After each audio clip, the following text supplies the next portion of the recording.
I vote a resounding yes.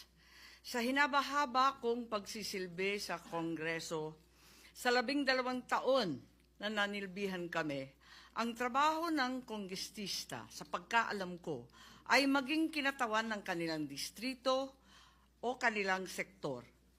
Bakit naman ngayon ay naging tagabantay na lamang sila ng humihiyaw na dambuhalang sanggol? Ginawa ng bonjing na armas ang impeachment. Ang dating para sana sa kaayusan ng sistema, ginagawang pampagulo, panakot at sandata laban sa mga kinaiinggitan, kinaiinsecuran ng mga lulong sa kapangyarihan. Galangin naman natin ang Korte Suprema. Huwag tayong umastang Supremer Court, Supremest pa. Wala namang ganun ah.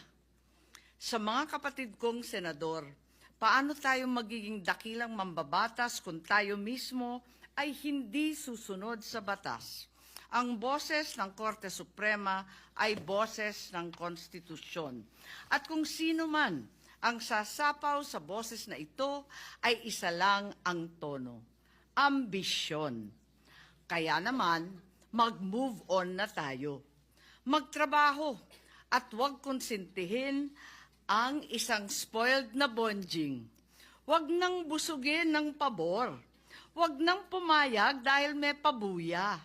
Huwag tayo magpalaki ng buwaya, baby pa nga ang tawag, lulong na.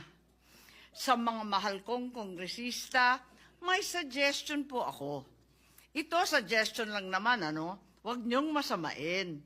Kesa inaatupag ninyong palitan ang pinili ng taong bayan, binoto at minahal. Bakit di nyo nalang palitan ang tao, kayo naman lang ang pumili? Ayaw paawat ng iba sa kakaflex.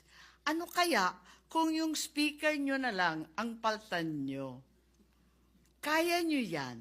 At dahil dito, bumuboto ako ng malakas na oo.